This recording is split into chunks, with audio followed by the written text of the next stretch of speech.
the director of IDSA, Dr. Gupta, friends and colleagues. I'm indeed very grateful to be asked to say a few words, and I do very clearly know that I'm an odd man out, neither a Sanskritist nor a political scientist, far away from policy studies or sort of a defense analyst, a poor historian at the most, teaching ancient Indian history. Perhaps because of my interest in economic history of early India and also understanding the state system in early India, that took me to the interesting realm of Kautilya, and I would like to say a few words specifically on the Kautilyan concepts of the circle of states and the sixfold policy of the interstate relations, which is Shadgunyam. That is Dasharaja Mandala and Shadgunyam. First, let me say a very few words on the text. This is a text written by a professedly, avowedly royalist school of thinker. For him, the last, final, and the very first and last words of the statecraft is the maintenance and augmentation of the interest of the political authority. If that happens, then other things may follow, but only after the king's interests have been ensured. The second point is, Kautilya is speaking of a territorial polity which should be under the governance of a political aspirant and ambitious, intelligent ruler who is capable of expanding his sphere of influence, where already the chairperson has indicated the preferred space, the preferred political space is Chakravarti Kshetra, which is also equated in the Arthashastra with Prithvi, not in the sense of the earth or the world. By that, Kautilya is not envisioning the subcontinent as a global player, literally speaking. By using the term Prithvi, it becomes coterminous with the term Chakravarti Kshetra, stretching from the Himalayas down to the sea and spreading from east to west, from the western sea to the eastern sea. Actually, the subcontinental position. The ideal of Kautilya is for a ruler to become the Chakravarti, the universal political paramount entity. That immediately speaks of his recognition that a political power will aspire to become a Chakravarti through a process. It is not something given. It is not there as it is, but one has to reach this pinnacle of power through process. This very concept that there is a process and a dynamic possibility rather than a static position, that everything is already in a preordained political spectrum, that is Kautilyan message. Quite unusual for a theoretical treatise. It has a structure of argument, but it repeatedly speaks of fluid situations where the king should do the best course available as the situation demanded. He is a person of repeatedly underlying the importance of fluidity and taking steps according to the exigencies of the condition. Now for this, Kautilyan understanding of the political entity is to be located within. I spoke of contextualization of the textual matter. The context of Kautilya's politics is that of a well-entrenched territorial polity, where monarchical form of government is viewed to be the most preferred form of administration with a subject population, and monarchical form of government means dynastic succession. It will have a strong bureaucratic element. Kautilya would prefer all the officers in salaried positions, salaried according to grades. A strong army, not necessarily a standing army, because he is willing to employ professional soldiers, forms of militia. In addition to what is the core unit of the army, what is called moula, coming from the word moula, that is the core unit of the army. And of course, to maintain this very large, impressive number of officers and the army, you need enormous resource base. And there comes the real crux of the matter of Arthashastra, how to raise finances for the state, for particularly an expanding, aggressive state policy. Now with that, we have to see that Kautilya, while defining the Rajya, which Dr. Shukla briefly pointed out, there are 7 elements of the state. Prakriti. In later times, the term Prakriti or element will be replaced with Anga. A state, Rajya, should ideally be composed of 7 Angas, 7 limbs. The later theorists would like to visualize the state as an organic body polity, which Kautilya does not accept. For Kautilya, there are 7 elements, but the Swami, the head of the state, actually meaning the king, is actually equivalent to the state. Raja Rajyamiti Prakriti Sangshepa. The king is verily the state in whom is found the essence of all other elements. I'm not getting into the details of it. But I would now like to point out that these elements of the state are graded in importance. The preceding the element, greater is its importance. The later succeeding element is relatively less important. And what is the last element? The last element is that of Mitra, that is ally. Now, why is Kautilya including in the element of the formation of the constituent elements of the state, the element called Mitra or the ally? The first thing that strikes us, that he very clearly understands that a political power does not stand in isolation. It does not stand in political vacuum. It has its neighbors, it has its contemporaries with which one has to deal if the ruler would like to become a political aspirant. And that takes us to the understanding of the Mandala theory. But the term Mandala stands as a circle.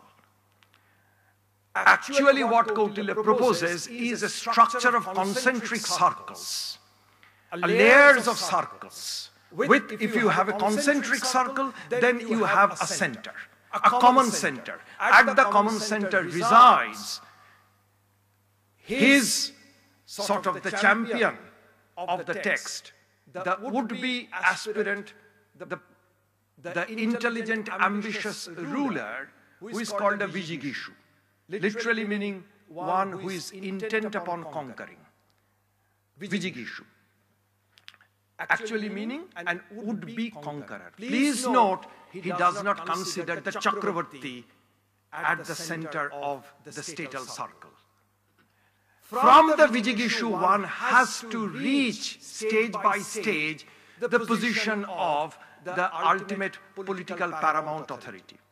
Once again, there comes a question of process, stage by stage. But first, Kautilya would identify who are the contending powers contemporary to the Vijigishu. How one becomes there are 10 powers mentioned by you, actually 12, but let us start with the 10. 10 powers, all potentially are Vijigishus.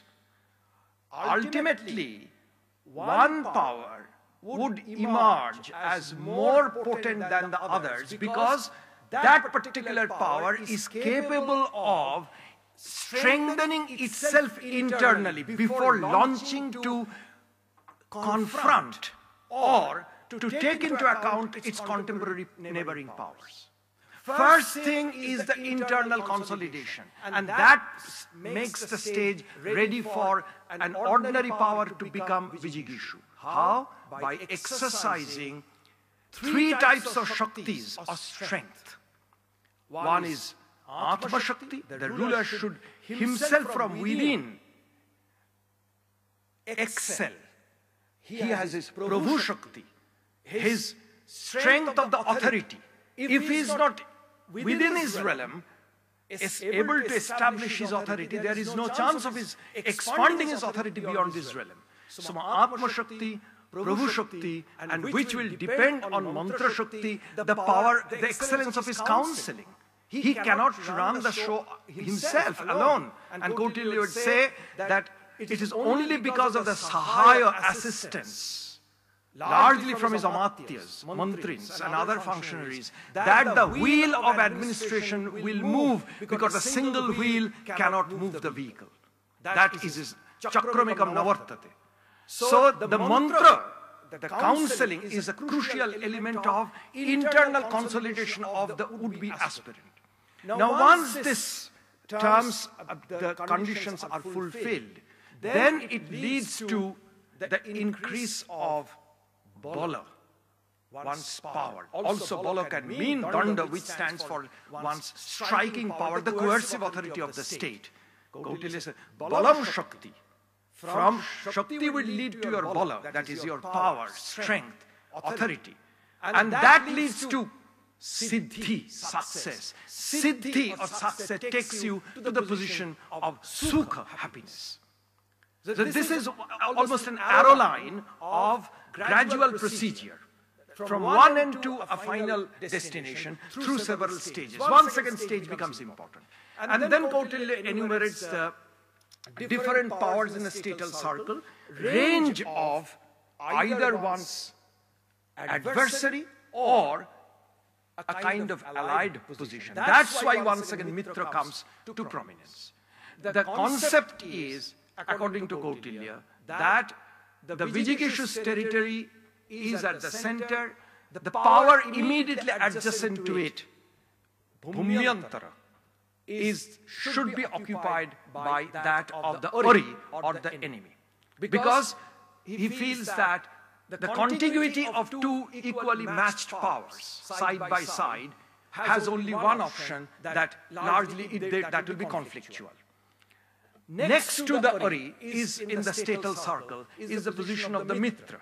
Both Ari, who is kind of a Shatru or an adversary, and the Mitra are broadly of two types. One is a natural enemy or a natural ally, Sahaja, and then induced, Kritrima.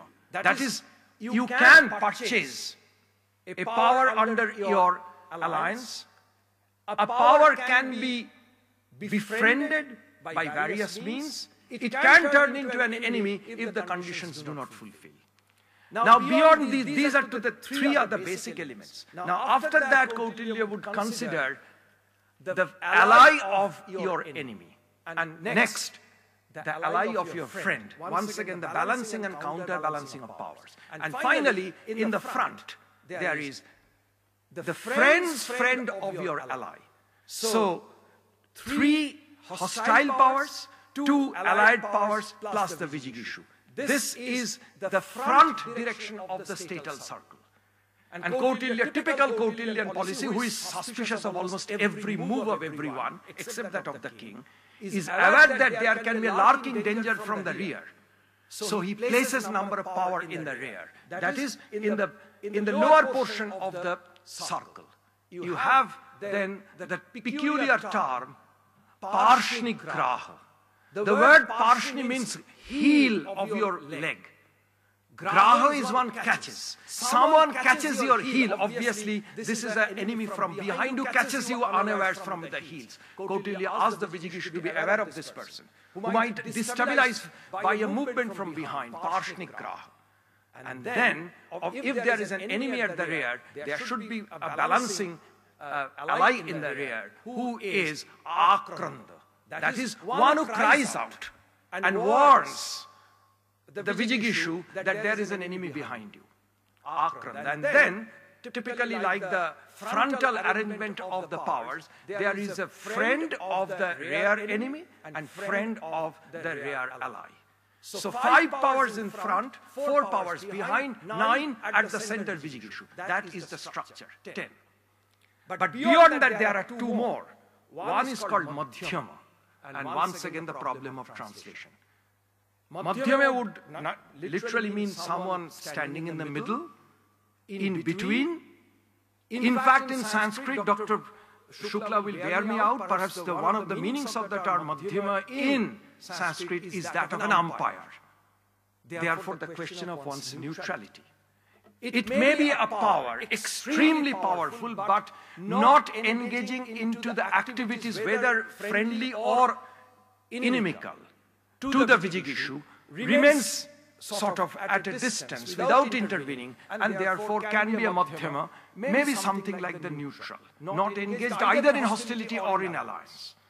And then comes a peculiar term, Udasina. Now, Udasina apparently would mean someone is indifferent. Kautilya describes this term as perhaps the most powerful political entity among all these players, even much more powerful than the Vijigishuu, who is at the center. Then why it is called Udasina? Is he indifferent? The point is, the clue lies to a masterly analysis of this term Udasina by R.G. Basak. I must say, in the morning, several presenters did point out only the Europeans contributed to Sanskrit art. This is far from it. If you mention Kautilyan studies, you have to mention two premier scholars. None can be perhaps excelled in terms of understanding critical analysis, their critical apparatus. One is R.G. Basak, the fascinating Sanskritist and historian, and other is U.N. Ghoshal, who wrote a mammoth book on the history of Indian political ideas. If we forget these two people and only remember the names of Western contribution, then it will be only a half-tale. Then Basak indicated, being a great Sanskritist, that the term... Yeah, how many? Fine, I'll do that. Then Basak would point out that the term Udasina has two Ut, which means above, and Asina station. One who is staying far above because he is far too powerful. It's an extraordinary power, and that's why it can remain aloof. Not because it basically is aloof, because it is too powerful to be drawn into the conflict or the alliance policy of a Vijigishuu. Now, these are the 12 powers. How you interact with that, the term is sixfold policy, the term is Shalagunya. The term Gunya obviously is derived from the term Guna. And what is Guna? Guna is, normally we take it in the sense of excellence. Is it Kautilya trying to tell that there are 6 excellent policies of interstate relation?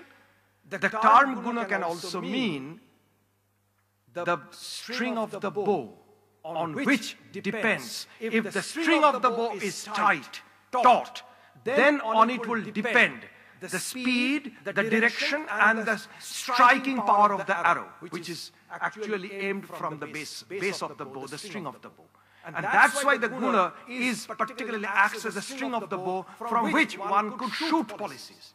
And that is Sandhi, which is basically peace, but actually has a sense of alliance and also some kind of partial submission, surrender at a critical point. Then you have Vigraha, which means an attitude of hostility. And there comes then Kautilya's mastery of looking at various possibilities of a hostile stand by the Vijigishuu. He can take sort of a declared war scenario, which is Vigraha, a state of hostility, without actually engaging into military engagement. And one can remain at wait and watch, particularly if the adversary is equally matched with the position of the Vijigishuu. Then direct confrontation is not advisable. Because Kautilya is repeatedly telling us, and that is perhaps the best take-home message one can get, that unless and until all the options have run out, do not engage into direct military engagements with another power. Always better to gain hegemony, gain diplomatic influence over the neighboring powers by peaceful negotiation, diplomatic negotiations. Only when diplomatic negotiations fail, at the last resort, take to open war. Someone in the earlier session spoke of the Prakasha Yuddha. the open hostility. And there the term gets yana, mobilization actually of the army. And Kautilya would also say, once the mobilization starts, there is no chance of looking back, even if it incurs heavy loss of life, of wealth, of resource. Sumahatapi kshayabhayana Shatru vinasham avi upagantavyam. The Shatru vinasha, the annihilation of the army is now the only goal once you have launched the mobilization. There is no half measures. Yeah.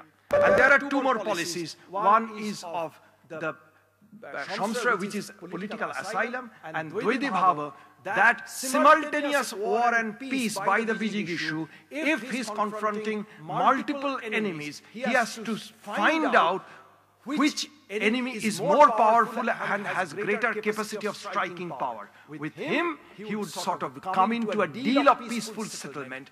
With the relatively weaker power, he would launch attacking position and therefore can maintain his independent position. The point is, to what extent these were put to practice, I do not know.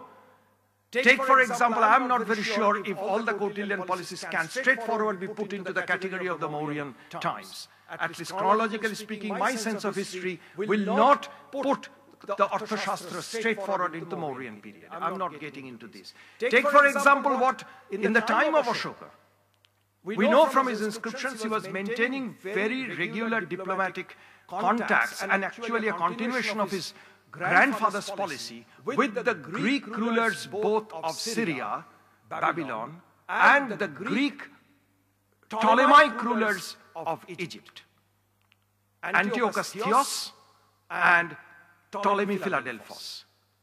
Interestingly, if we look at the political history of the then West Asia and North Africa, these two Greek ruling houses were at loggerheads and were fighting bitter wars. Ashoka managed to maintain simultaneously fine, good, long-term, peaceful diplomatic relation, envoy exchange with both the contending powers. How would we classify them into the Kautilyan model? I do not know. Actually, the Ashokan model may not fit exactly into the Kautilyan model.